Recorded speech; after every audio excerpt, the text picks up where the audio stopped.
You're listening to Leader FM.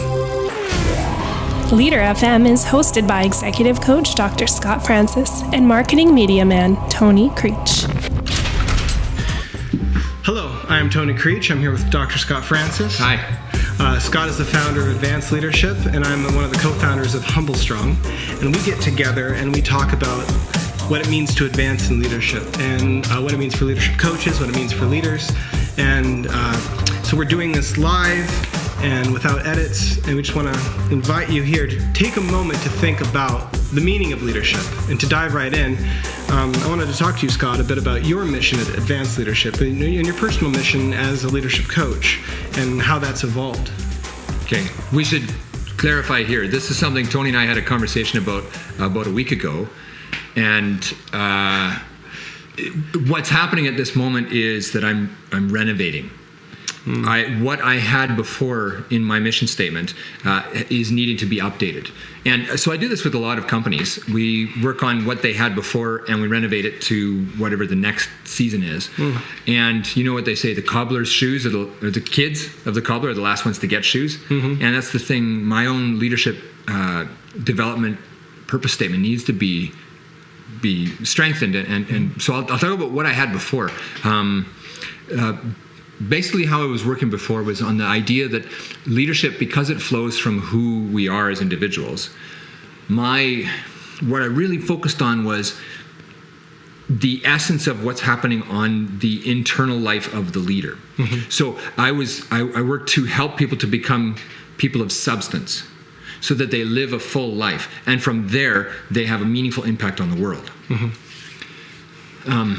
And that's kind of expanded now. Well, that's where I was before. Because in that, inside that, what I'm hearing is that you feel like there's a lot of lack of substance in leaders and in leadership. Yeah. Well, I think a big part of it is substance as a human. I think too often someone is leading from a place of emptiness. You know, they're just trying to get the right number of widgets made, and they're leaving a trail of bodies behind them. And so you get a lot of companies that have an extreme amount of turnover. And when I get in there and find out, well, what's happening, oftentimes it's the leader that is causing an undue amount of stress with the staff. You know, and people don't leave bad jobs; they leave bad leaders. So I would work deeply with them on what's happening in their internal life. And that's still a very big part of what I'm working on. However, I think I'm taking it deeper now, going to the next level, because it's not just that you become a person of substance, because there's a whole lot of literature and things out there that you can do to become a person of substance, and I'll definitely take you there. But as well, you've got to be a person of substance who is making the lives of your staff and the people that you're serving better, and at the same time you're efficiently making these widgets.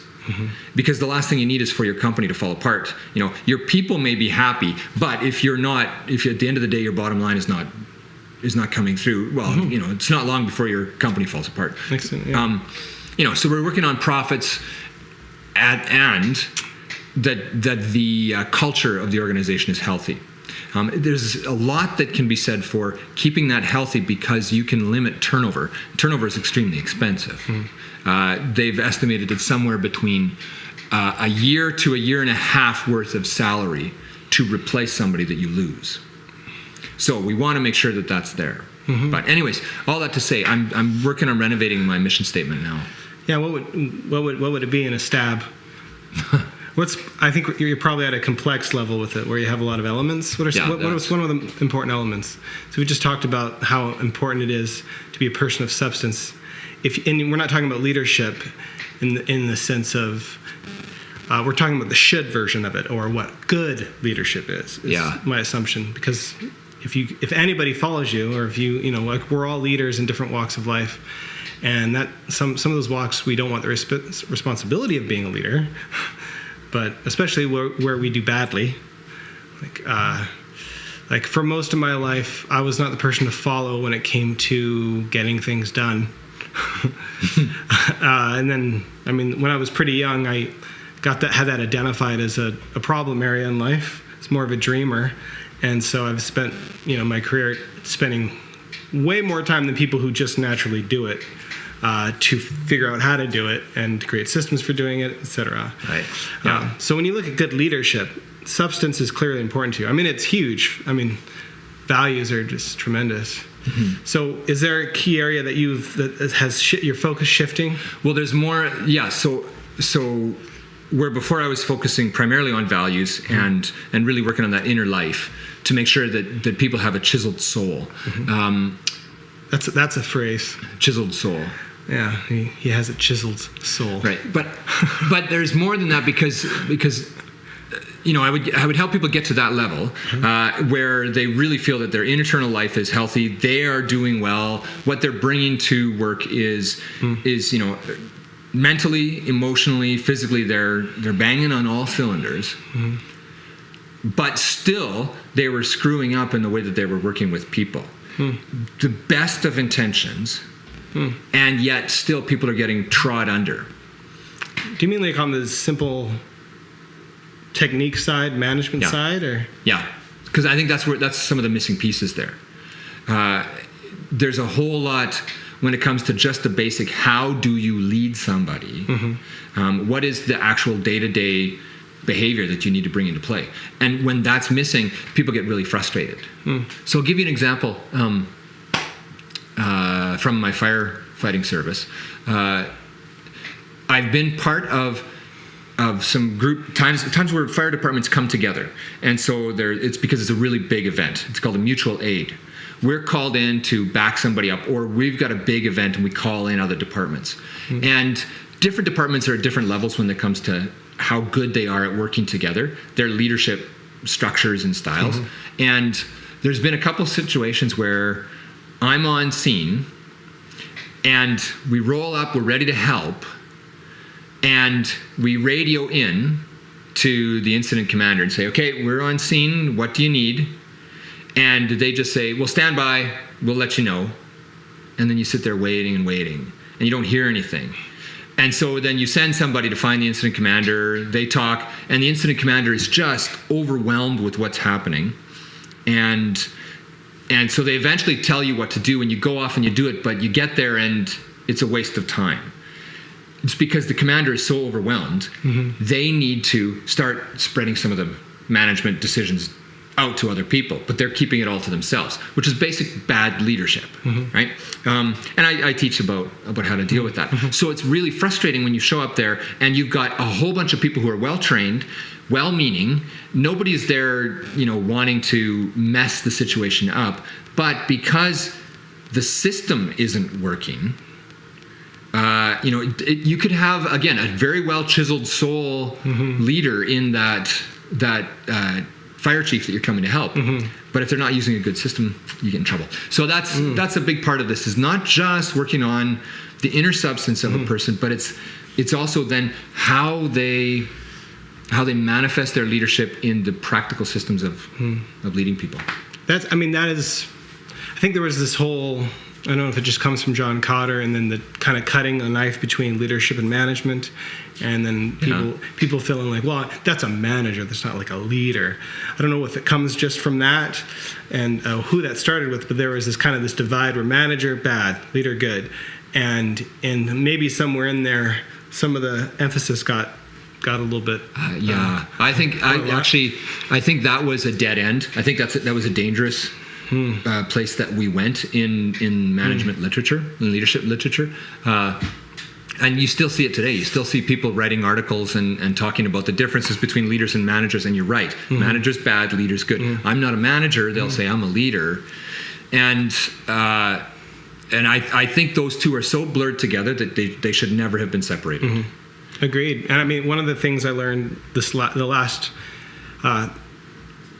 couple of years when I was in another leadership company is just how vital management is. I know in HumbleStrong, one of the things we've worked on is the idea of our operating systems for businesses and stuff. which is weird for a leadership company to work on, but it's because of how important it is to have healthy management patterns, to have competency in management, that actually is such an important part of leader that you can't be a good leader without it.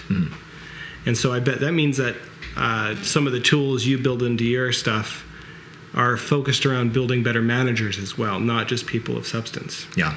So that's shaping your mission. Yeah. And would you say that that there's a certain when you bring those together, what's another element that you use as a glue, or well, again, part of that internal thing is the humanist aspect. And I look at this from some of my training, the Ignatian humanism. Here's the basic gist of it. Yeah, what's humanism? Yeah, I mean, humanism is huge, but there's lots of different facets to it. But let me just boil it down to just this one basic gist of it. There's this idea there that the Sabbath was made for man, not man for the Sabbath. And I know that's not gender appropriate, but the basic gist is our systems should work for humans, not humans for the systems. The way that our work environment operates should be such that it's not burning people out, treading them under. It should be the complete opposite, that you go to work and although at the end of the day you're tired, you're not shattered. Now, of course, there are some jobs, especially in the emergency services, that you go to work and afterwards you need to spend time with a psychologist because there was some really hard calls. But overall, especially for a lot of the companies that we work with, when you've got employees that are working there, ideally they become greater humans because of working in that environment. They're developing holistically. They're emotionally, spiritually, socially. And you're doing a good work, but you're not destroying people. So what I'm hearing you say is that rather than seeing leadership as performance, that if your weight went anywhere, it's kind of focus on people as people, like human. I know you studied a lot of approaches to leadership in your PhD, so maybe you can speak to why you lean that way, or if I'm not hearing you right. Well, I think you brought this up with that idea about human. I think one of the challenges that I bump into a lot is that it's engineers who end up climbing the ladder more than most other people in organizations. And so as a result, they're bringing often an engineering perspective to a leadership situation. And with an engineer, generally, you studied for years about how to fix problems with machines or architecture or something. And quite often the way you fix a problem with a machine is to swap out the broken part with a brand new part. And once you've done that, now the machine should work perfectly. Right? But you can't do that with a human system. You can't, if someone's not working well, you can't just fire them and put a rookie in and now all of a sudden it's going to work just fine. You got to think of it more like ripping out, the roots of a tree, or ripping out an organ from your body, right? And replacing it with something new. It's going to take quite a while for that to heal, and you do damage whenever you do something like that. And so quite often I'm working with engineers to help them to understand that we're working with the human system, not a mechanical system. That's interesting because I gravitate towards engineering type ways of looking at stuff because I'm not that. My brain doesn't work like that. So I feel like it's a field I can endlessly play in, and I'm never going to get sucked in because I'm firmly not that kind of a person. And so I can just try to bring more of that. And when I like using the term engine. I think we had talked about this one time before, but I like talking about engines and how companies have these engines that they're building, and that's very engineering-y. Mechanical, but I like it because I'm never going to become I'm not that kind of a brain, so I never think just mechanically, so I can pick up those things, and it helps clarify stuff for me. It reminds me that there's a system here, we can take it apart, we can understand it. It's not a mystery. There's causes and effects, and sometimes it's really hard to understand. Sometimes it's not worth taking the time to understand. Sometimes it's not worth fixing getting into the pump yourself and fixing elements of the pump. You do get a new pump. And there are ways of knowing when to do that and when not to do that. But when you bring up the system of the human body, that sounds healthy to me. It sounds a lot more like gardening. It sounds a lot more like there's this, not that we can ever have, full sight of stuff. We can know that this affects this, but when we put it in, we're kind of going to find out, oh, actually your body's rejecting this. Now we need to do this. So there's science, there's evidence, there's figuring, like knowing what you're talking about, but there's also an element of what's going to happen. This is organic. So you would say, so systems are a big part then? Well, it's systems thinking, yeah. And you're right, the organic systems thinking recognizes that there is a complexity to any kind of physical system, as well as there's a complexity to, your organizational systems. That means if it's complex, it means there are so many variables to the situation that it is literally impossible to completely predict what's going to happen when you change variable A. Change this here, and you think it's going to affect this and this, and maybe it does, but it also is going to lead to some unintended consequences over here. So let's use the allegory of a bunch of cogs and wheels. Let's say we're trying to get this one wheel spinning at optimal. And so we make tweaks and adjustments, and we finally get this one spinning at the right RPM. But what often happens is somewhere in the whole system, to get that one spinning optimal, this one over here had to start to slow down beyond where it should be. And this one over here is overheating because it's going way too fast. Okay, so that's the allegory. Now, allegories really are helpful because we're able to take a construct that is really complex and put it into a visually compelling picture. However, the allegories always break down. And so that's where it's nice. You can spend some time in allegory, but then step out of that and step into first principles. Right? Elon Musk uses that quite a bit. It's not his idea. It went all the way back to Aristotle. And what you want to do is boil it right down to the most simple constructs, and then think from there. So that's another part of how I work. Dancing back and forth between allegory, like we just did, and then don't stop there. Then you've got to put that allegory aside and get right down to the brass tacks. What does this actually mean? So Monday morning, when you walk in, close your office door, what are you actually doing? Then when you make that telephone call to that staff member, what actually is going to happen? What's the nature of that conversation going to be? So if I took this system stuff, so let's take like one of the tools, just a simple exercise I use a lot with different businesses I work with, is to use different tools where you kind of take things that are already internal and put them out in different ways. And one of those ways is manifesto. Okay. And so if you put that into the extreme, like manifestos are extreme. There's a lot of good reasons for businesses to kind of write a manifesto and take a stand on stuff. Not because the world is actually that dramatic. We're taking a stand on gears, right? But it does help a lot. It helps tremendously.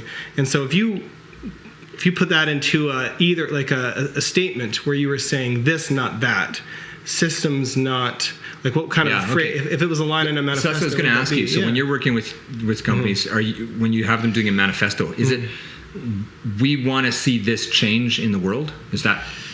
Yeah. Well, yes. And I try to find the over values or the differentiating values, not the kind of things where everybody in your industry is going to agree, but the places where you disagree. And if a manifesto is kind of like it's like a revolution. You're saying no. Everybody's going this way. We will do that. Yeah, and for us, so for instance, if you feel like, listen, there's a whole school of leadership that is so great man performance orientated that I'm going to just go the complete different direction and say, I think number one, building a leader is making somebody a person of substance. There's a divide there where I say substance over performance, or where it's not that it's not that one is good, one's bad. It's that you have to make a choice, a priority, this over that. Sometimes it's a choice to combine things. And it can be really hard. I know HumbleStrong, obviously you have humble and strong. Right. And these things coming together provides a map for healthy activities. And so if you think about systems, there is an inherent sense that people are missing this. People are, like you're saying, engineers are looking at it without thinking about. So perhaps your manifesto would be something about that leadership, good leadership, is working with people, is working with systems in a way that reflects the human body as a system rather than a mechanical engine as a system. Mm-hmm. And your choices really, and I'm interested in your choices because you've studied lots of different approaches to leadership, and you have this. And for you, because you've been in academics, in academics you're allowed to be super complex. So you have 1,000 thoughts on leadership approaches, and so when you try to put that down on paper, it was probably quite a struggle because you're making a lot of choices. But a helpful thing is to just simply write out this over this. Like, so for Agile is a system of management for managing projects. Sure, especially that's you're doing computer programming, right? Yeah. And they just chose, we're going to choose shipping. We want to get it out fast, and so like shipping and done over done well. That's a hard choice. But it's ultimately because they think the only way to get something done well is actually by shipping it a lot and changing it a lot in iteration. So when you look at leadership, when you talk about substance, what is some of the underlying choices you're making? Am I hearing them right? Are you choosing substance over? Yeah, that's interesting. Would you put performance, or would you put over title is too easy? Leadership's not a title. But I really want that title. I'm interested to hear what other people would say if they've developed manifestos. Before I answer, have you guys got a manifesto with HumbleStrong? We do, the HumbleStrong Manifesto. Yeah. It was one of the first things we did as we kind of gelled. I mean, we run partially as a think tank, and we do coaching and other stuff. But one of the things we went through is these kind of statements. I mean, so one of the main lines we had is that we've expressed it a lot of different ways, but simply it's that we don't believe in these gurus. And eventually we found two different paths, a guru path, and then you have now we're developing more of the minor path. And these labels might change as we develop these ideas, because we don't believe in, we've been around a lot of gurus, a lot of people that want to be a guru and want to have achieved some level where they sit on the mountain. People come to them, they spew their wisdom instead of being in it. And when I think about expertise in the healthy part, so I mean, like, you're an expertise, like you have a PhD, you've done a lot of work, and it's not that work is he's up there thinking he's all this smart with his work, and yet it's really simple. It's not that. It's that on one hand, an expert goes into the mine, they dig into the mountain, and they find gold. Okay. And they keep digging, and they invite others to dig with them. And they dig, and by inviting others in, there's a lot more gold comes out of the mountain. When a guru might find a piece of gold and, hey, this is worth something, and stands on the hill to dish it out. And there's a guru culture where you're worried about your station, and it shuts off learning, it aggravates ego, it aggravates a bunch of unhealthy behaviors. And there's this sense where sometimes when we're going up the mountain, or if we're going up the ladder, or if we're trying to advance in our field in any way, shape, or form, that we're hoping to one day be a guru, to be someone who doesn't have to explain to somebody else, this is why we do this. You just say, this is the best way to do it. Right. And every time I've gotten to that level and done that, it hasn't worked, especially with my wife. This is how we do this. I am unquestionable. Are we ever unquestionable? Yeah. And we found for us that at the root of what we think healthy leadership is never letting yourself move into the unquestionable category. But I have arrived and I've learned everything. Yeah. Yeah, I get that. And that every time you think you're a guru, you're missing that there's a growth loop that you're not going to take. Right. And so you're done. It's interesting because guru, I mean, today's modern word for guru, we could replace it with consultant, which, we're kind of in that field. Yeah. But when you look at the archetypes for the guru, you guys probably looked at this, but the shadow side of that archetype is someone who is really selfish with their knowledge, doesn't share it, and only shares it for a major amount of money. I mean, that plays directly into the HumbleStrong as a business. Our financial model is to take the knowledge thing and get rid of it as the value equation. So, I mean, one of our goals is to get all of our knowledge out online for free, because just flip that. So instead of hoarding knowledge, because again, we've worked, like a lot of those guys, our co-founders, they've had a lot more years in leadership than I have. We've been around a lot of people that kind of create this kind of curriculum that they don't want to. I'll tell you about this if you pay me some money. Right. Yeah. Instead of flipping it, because the hard part of leadership is really that I can't listen to this conversation and then I'm better. I can't go to a weekend and I'm better. It's slow. It's through habits, and it's hard to do. It's very hard, and especially when we're honest with ourselves, it's hard, because we can take 2 steps forward externally, and internally we can be sliding backwards, because it's hard to do in a healthy way. And I mean, for us, I mean, our current slogan, and again, these things, I think if you're a learner and you're wanting to grow truly, which is what this is about, then you should be open to change. And so our current slogan is that leadership is competency with well-being. And that's us, again, trying to hold 2 worlds together. Yeah, okay. That you're growing in competency. That's where management stuff comes in. You have to be growing in competency. But if you don't grow with well-being, the competency actually doesn't become competency. It actually works against you. It works against your team. And also, at the same time, lacking well-being keeps you from becoming competent in all sorts of areas. Just like we were discussing, like the idea of being a guru, somebody who's arrived.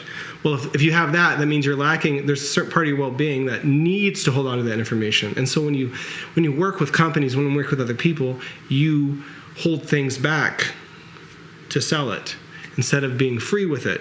And they're like, one of the reasons why we believe this, or we've taken that overvalue, we want.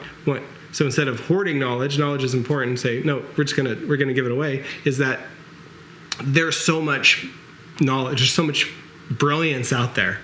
Like, there's so many books that are full of brilliant people, and we don't need to tuck their books underneath our clothes and be like, look how brilliant I am. We can say, hey, you should read this too. This is brilliant stuff. It's hard stuff. And I think that as you encounter more and more tools, and I wonder how you process this, you end up with all these things you don't use that are awesome. Like you said, the cobbler is not wearing good shoes because he's making other people's shoes, or his kids don't have the shoes. Like, I mean, making lots of websites for people, my website usually has been terrible. But also it has to do with where you make money.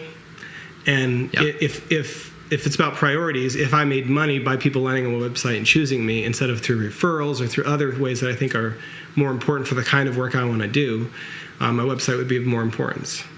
And if, just like in a business, you might want a video that's not going to sell more things if you're selling B2B, because they're not cruising videos, or business to business.